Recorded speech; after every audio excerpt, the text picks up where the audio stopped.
Right. ఆంధ్రప్రదేశ్‌లో ఇలాంటి పరిస్థితి ఉంటే తెలంగాణకు ఒకసారి వెళ్దాం. తెలంగాణ రాష్ట్రంలోని ఖమ్మం జిల్లాలో పోలింగ్ ప్రశాంతంగా కొనసాగుతోంది. ఉదయం నుంచే ఓటర్లు క్యూ లైన్‌లో నిలబడిన పరిస్థితి మనం చూస్తున్నాం. అలాగే ఇక ఖమ్మం నుంచి పోలింగ్‌పై మరింత సమాచారం మా ప్రతినిధి ఉపేందర్ అందిస్తారు. సార్వత్రిక నుంచి పోలింగ్ అయితే ప్రారంభమైంది. ఉదయం 7 గంటలకే ప్రారంభమైన పోలింగ్కి అయితే వాటు అదే అంటే ఓటర్లు కూడా భారీగా క్యూ పడుతున్న పరిస్థితి కనిపిస్తుంది. ఉదయం ఏదైతే ఇప్పటికే ఎండ ప్రభావం నేపథ్యంలోనే జిల్లా వ్యాప్తంగా ఉన్నటువంటి ఏదైతే 1875 పోలింగ్ కేంద్రాల్లో అందరూ కూడా ఉదయం నుంచి అయితే ఓటు వేయడానికి అయితే ఆసక్తి చూపుతున్నారు.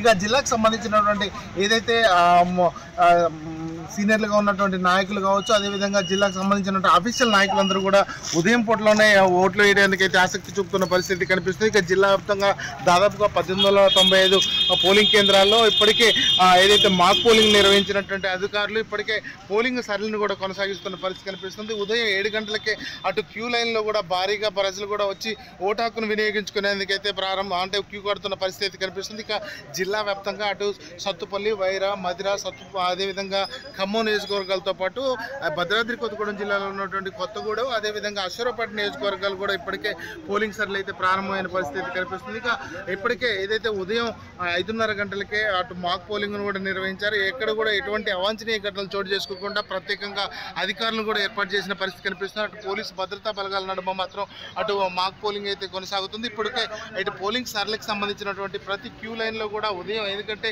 ఇప్పటికే అటు వేసవి నేపథ్యంలోనే భారీగా కూడా ప్రజలు ఉదయం పూటన ఓటు వేసేందుకైతే బారులు తీరుతున్న పరిస్థితి కనిపిస్తుంది. ఇప్పుడు మీరు క్యూ లైన్లో చూస్తున్నారు.